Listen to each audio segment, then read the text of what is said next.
నెహెమ్యా 11వ అధ్యాయము. యెరూషలేమున వసించిన వారు. పెద్దలు యెరూషలేమున స్థిరపడిరి. మిగిలిన వారిలో ప్రతి 10 కుటుంబములలోనూ ఒక కుటుంబము యెరూషలేమున స్థిరపడవలనని ఒప్పందము చేసుకొని చీట్లు వేసికొనిరి. యెరూషలేమున వసింపని కుటుంబములు అన్నీ ఇతర నగరములలో వసింపవలెను. యెరూషలేమున జీవించుటకు ఒప్పుకొనిన వారందరినీ ప్రజలు దీవించిరి. యూదా రాష్ట్రమునకు చెందిన వారిలో యెరూషలేమున వసించిన ప్రముఖ వ్యక్తుల జాబితా ఇది. ఇశ్రాయేలీయులు, యాజకులు, లేవీయులు, దేవాలయపు పనివాండ్రు, సొలొమోను సేవకుల బిడ్డలు ఇతర నగరములలో తమ తమ భూములలోనే నివాసములు ఏర్పరుచుకొనిరి. యెరూషలేమునందలి యూదులు. యెరూషలేమున వసించిన యూదా గోత్రము వారు వీరు: జకరియా మనమడు ఉజ్జియా కుమారుడు అతాయా, యూదా కుమారుడు పెరెసు వంశమునకు చెందిన అమర్యా, షెఫత్యా, మహలలేలు ఇతని మూలపురుషులు. కొల్హోసే మనుమడు బారూకు కుమారుడు మాసెయా, హసాయా, ఆదాయా, యోయారిబు, జకరియా, షిలోను ఇతని మూలపురుషులు. పెరెసు వంశజులలో మొత్తము 468 మంది ప్రముఖ వ్యక్తులు యెరూషలేమున వసించిరి. యెరూషలేమున స్థిరపడిన బెన్యామీను గోత్రము వారు వీరు: యోయేదు మనుమడు మెషుల్లాము కుమారుడు సల్లు, పెదయా, కొలాయా, మాసేయా, ఈతియేలు, యెషయా ఇతని మూలపురుషులు. గబ్బయి, సల్లయి ఇతనికి దగ్గరి చుట్టాలు. బెన్యామీను కుటుంబ సభ్యులు 928 మంది యెరూషలేమున వసించిరి. సిక్రీ కుమారుడు యోవేలు వారికి నాయకుడు. హసెనూవా కుమారుడు యూదా 2వ నాయకుడు. అచట వసించిన యాజకులు వీరు: యోయారీబు కుమారులు యెదాయా, యాకీను, మెషుల్లాము మనుమడు హిల్కియా కుమారుడు సెరయా, సాదోకు, మెరాయోతు, దేవాలయాధికారి అహితూబు, సెరయా ఇతని మూలపురుషులు. ఈ వంశమునకు చెందినవారు 822 మంది దేవాలయమున ఊడిగము చేసిరి. పెలాయా మనుమడు యెరోహాము కుమారుడు అదాయా, అంసి, జకర్యా, పాషూరు, మల్కీయా ఇతని మూలపురుషులు. ఈ వంశమునకు చెందినవారు 242 మంది ఆయా తెగలకు నాయకులు. అహసయి మనుమడు అసరేలు కుమారుడు అమషయి, మెషిల్లేమోతు, ఇమ్మేరు ఇతని మూలపురుషులు. ఈ వంశమునకు చెందినవారు 128 మంది మహావీరులు. ప్రసిద్ధ కుటుంబమునకు చెందిన హగ్గేదోలీము కుమారుడు సబ్దీయేలు వీరికి నాయకుడు. అచట వసించిన లేవీయులు వీరు: అస్రికాము మనుమడు హషూబు కుమారుడు షెమయా, హషబ్యా, బున్ని ఇతని మూలపురుషులు. షబ్బెతాయి, యొసాబాదు ఇద్దరు ప్రముఖులు. దేవాలయమునకు చెందిన బాహ్య విషయములను చూచుకొనుచుండిరి. ఆసాపు గోత్రముకు చెందిన సబ్దీ మనుమడు మీకా కుమారుడు మత్తనియా. స్తుతిగీతములు పాడు గాయకులకు ఇతడు నాయకుడు. బక్బుక్యా ఇతనికి సహాయకుడు. యదూతూను గోత్రమునకు చెందిన గానాలు మనుమడు షమ్మువ కుమారుడు అబ్దా. పవిత్ర నగరమగు యెరూషలేమున మొత్తము 284 మంది లేవీయులు వసించిరి. అచట వసించిన దేవాలయ ద్వార సంరక్షకులు వీరు: అక్కూబు, తల్మోను వారి బంధువులు మొత్తము కలిసి 172 మంది. మిగిలిన ఇశ్రాయేలీయులు, మిగిలిన యాజకులు, లేవీయులు యూదా మండలములోని వారి వారి నగరములలో సొంత భూములలోనే వసించిరి. దేవాలయపు పనివాండ్రు యెరూషలేములోని ఓఫెలు వాడలో వసించిరి. వారు సీహా, గిష్పా నాయకుల క్రింద పనిచేసిరి. హషబ్యా మనుమడు బానీ కుమారుడు ఉజ్జా యెరూషలేమున వసించు లేవీయులకు పర్యవేక్షకుడు. మత్తనియా, మీకా ఇతని మూల పురుషులు. ఈ ఉజ్జీ దేవాలయములో పాటలు పాడిన ఆసావుని గోత్రమునకు చెందినవాడు. లేవీయులు దేవాలయమున ప్రతిదినము వంతుల ప్రకారము పాటలు పాడవలయును. వారికి అనుదిన భత్యము ఇయ్యవలెనని రాజశాసనము కలదు. యూదా గోత్రమున సేరా వంశమునకు చెందిన మెషెసాబెలు కుమారుడు పెతాహియా పారసీక ప్రభువు ఆస్థానమున అన్ని ప్రజా వ్యవహారములను చక్కబెట్టువానిగా ఉండెను. ఇతర పట్టణములలోని యూదులు చాలామంది వారి పొలముల దాపునగల గ్రామములలో వసించిరి. యూదా గోత్రము వారు కిర్యతార్బా, దీబోను, ఏకబ్సీలు నగరములందును వాని దాపునగల గ్రామములందును వసించిరి. మరియు వారు యేషూవా, మొలాదా, బెత్పేలెటు, హసర్షువలు, బెర్షేబా నగరములలోను బెర్షేబా వాని చేరువనగల గ్రామములలోనూ వసించిరి.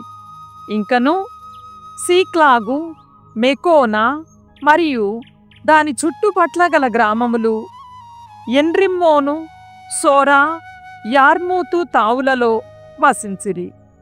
సనోవా, అదుల్లాము నగరములలోను వాని దాపునగల పల్లెలలోను, లాకీషులోను దాని చెంతగల పొలములలోను, అసేకాలోను దాని ప్రక్కనున్న పల్లెలలోనూ వసించిరి.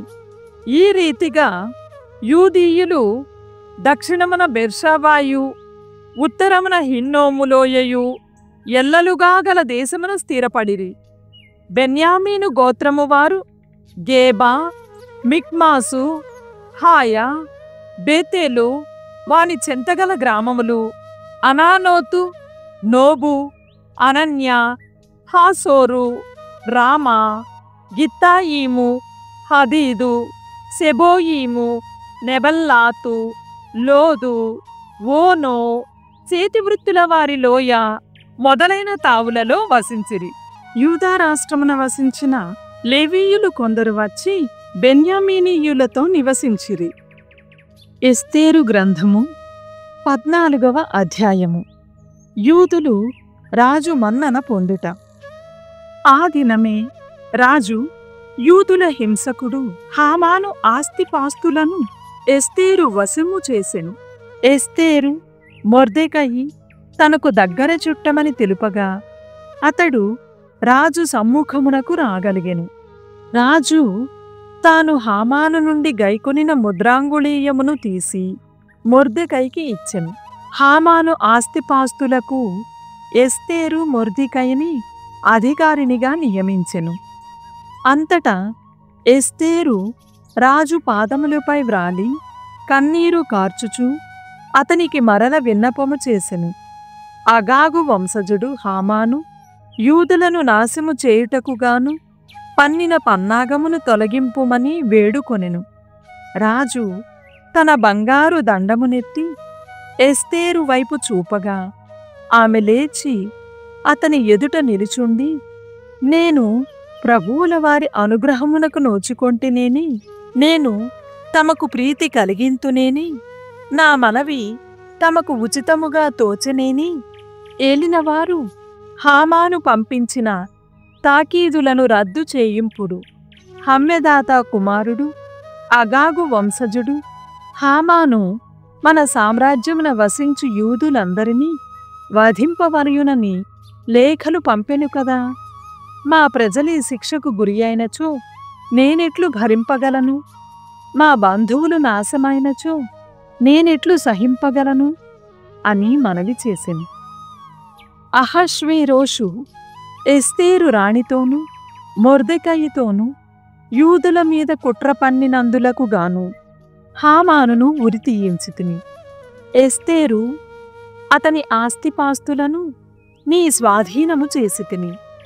రాజు పేరుతోనూ రాజముద్రతోనూ అమలుపరచిన శాసనములను రద్దు చేయుటెవరికినీ సాధ్యము కాదు.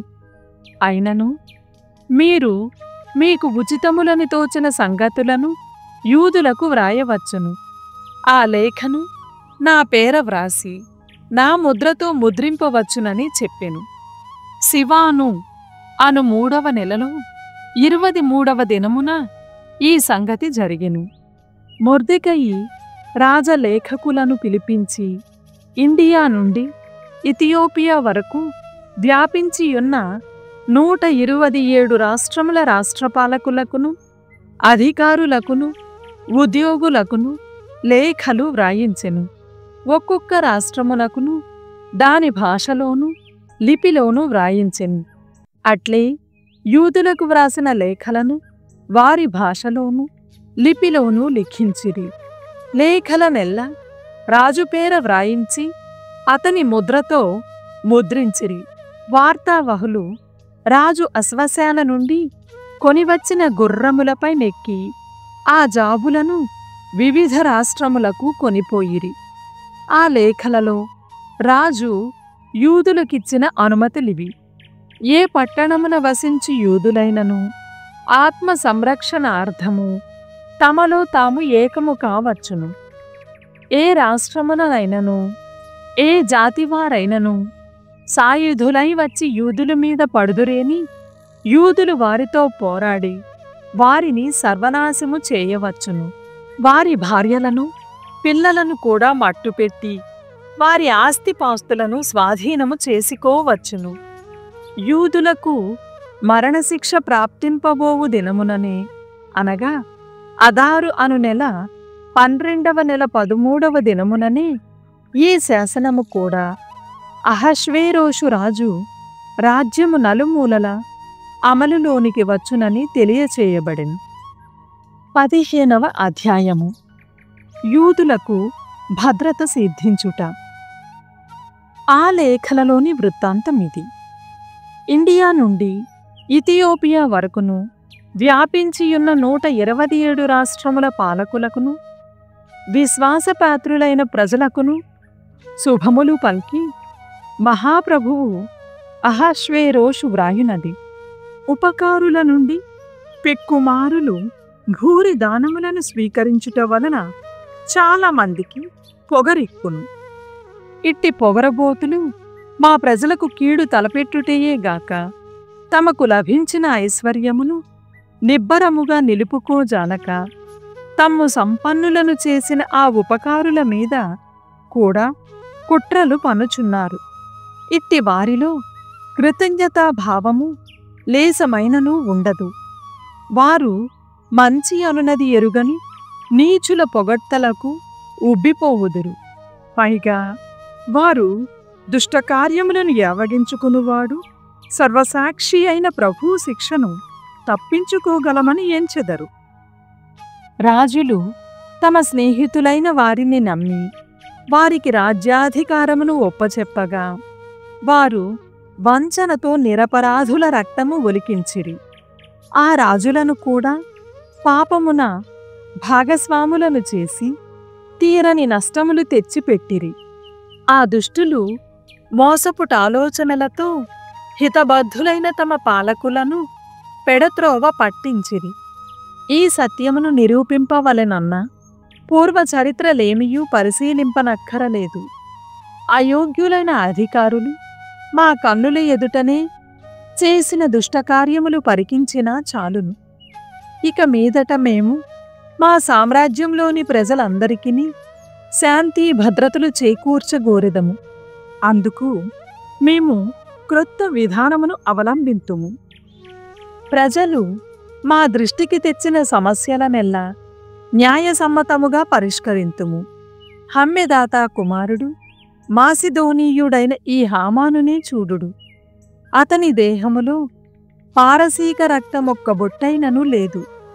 అసలతడు మా దయకు పాత్రుడే కాదు. అయిననతడు మా ఆశ్రయమును పొందెను.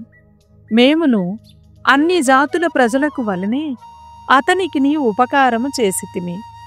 అతనిని మా ఆస్థానమున ప్రధానాధికారిగా నియమించితిమి. అతడు మా దేశమున మా తరువాత మాయంతటి వాడని గుర్తించి అందరును అన్ని వేళలా అతనికి నమస్కారములు చేయుచూ వచ్చిరి. కాని హామాను గర్వముతో పొంగిపోయి మా రాజ్యమును మా ప్రాణమును కూడా అపహరింపజొచ్చెను. పైగా అతడు మమ్ము రక్షించిన శాశ్వతోపకారి మొర్దెకయిని, నిర్దోషి మా రాణి ఎస్తేరును, యూదాజాతినంతటిని మోసముతోనూ కుట్రతోనూ నాశము చేయచూచెను. ఇట్లు చేసినచో మా బలము ఉడిగిపోవునని, అప్పుడు మా పారసీక సామ్రాజ్యమును మాసిడోనీయుల వశము చేయవచ్చునని అతని తలపు. కాని పరమ దుర్మార్గుడైన ఈ హామాను తుదముట్టింపజూచిన యూదులు అసలు దోషులే కాదని, వారు న్యాయసమ్మతములైన చట్టముల ప్రకారం జీవించువారని మేము తెలిసికొంటిమి. వారు సజీవుడు, మహాబల సంపన్నుడు, మహోన్నతుడైన దేవుని కుమారుడు. ఆ ప్రభువు చలువ వలన మేమును మా పూర్వులను ఈ రాజ్యమును వృద్ధిలోనికి తీసుకొని రాగలిగితిమి. కనుక మీరు హమ్మెదాత కుమారుడు హామాను పంపిన తాకీదుల నమలు జరిపింపవలదు. ఈ కుట్ర పన్నినందుకు మేమతనిని అతని కుటుంబమును షూషను దుర్గ ద్వారము చెంత కొరత వేయించితిమి. సర్వమును పరిపాలించు దేవుడే సకాలమున అతనికి ఉచిత శిక్ష విధించెను. కనుక మీరు ఈ లేఖను ఎల్ల ఎడలా ప్రకటనము చేయుడు. యూదులను వారి విధుల ప్రకారము జీవింపనిండు. వారిని శిక్షించుటకు నిర్దేశింపబడిన దినమున, అనగా అదారు అను 12వ నెల 13వ దినమున ఎవరైనా వారి మీద కత్తి దూసినచో మీరు వారిని నిలువరింపుడు. సర్వశక్తిమంతుడైన దేవుడు ఆ రోజును యూదులకు సంతోష దినముగా నిర్ణయించెను గాని వినాశ దినముగా నిర్ణయింపలేదు. యూదులారా, మీ తరఫున మీరీ దినమును మీ ఉత్సవములన్నిటిలోనూ మహోత్సవముగా జరుపుకొనుడు. ఇక మీదట మీరును సహృదయులకు పారసీకులను కూడా ఈ దినమును రక్షణ దినముగా స్మరించుకొందురుగాక. ఈ ఆజ్ఞలను పాటింపని పట్టణములు, రాష్ట్రములు మా క్రోధాగ్నికి ఎరయై ఖడ్గము వలన, అగ్ని వలన నాశనమగుగాక. అవి జననివాస యోగ్యములు కాకుండునుగాక. ఆకాశ పక్షులు, వన్యమృగములు కూడా ఏనాడు వాని దరిదాపులకైనా రాకుండునుగాక. 16వ అధ్యాయము. పై తాకీదు రాజశాసనము కానున్నదని ప్రతి రాష్ట్రమునను ప్రకటించిరి. కనుక ఆ దినము వచ్చినప్పుడు యూదులు తమ శత్రువులకు ప్రతీకారము చేయుటకు వీలు కలిగెను. రాజాజ్ఞపై వార్తావహులు గుర్రములనెక్కి ఆ తాకీదులను శీఘ్రముగా కొనిపోయిరి. రాజధాని షూషనులో ఆ తాకీదు ప్రకటింపబడెను. మొర్దెకయి ఊదా, ఎరుపు రంగులు గల రాజవస్త్రములను తాల్చి ధూమ్రవర్ణపు పట్టు అంగీని తొడుగుకొని పెద్ద బంగారు కిరీటమును ధరించి రాజప్రాసాదము వెడలివచ్చెను. షూష పట్టణము ఆనందముతో కోలాహలము చేసెను. ఆ పట్టణమునందలి యూదులకు ఆనందము, వెలుగు, సంతసము, గౌరవము సిద్ధించెను. రాజు తాకీదులందిన నగరములందు, రాష్ట్రములందు యూదులు సెలవు దినమును ప్రకటించి సంతసముతో ఉత్సవము చేసుకొనిరి. ఆ ప్రదేశములలోని ప్రజలు చాలామంది యూద మతమును చేపట్టిరి. యూదులను చూచి ఎల్లరును భయపడజొచ్చిరి. సామెతల గ్రంథము 21వ అధ్యాయము. సుఖప్రియులు దరిద్రులగుదురు, మద్యమును విశిష్ట భోజనమును కోరుకొనువాడు సంపన్నుడు కాలేడు. ప్రభువు సజ్జనులను వదిలి దుష్టులను శిక్షించెను. రుజువర్తనులను వదలి మోసగాండ్రును దండించును. కోపముతో సనుగుకొను భార్యతో కాపురము చేయుట కంటే ఎడారిలో వసించుట మేలు. బుద్ధిమంతులు ధనధాన్యములను చేకూర్చుకుందురు. మూర్ఖులు దుబారా ఖర్చులతో సొమ్ము వ్యయము చేయుదురు.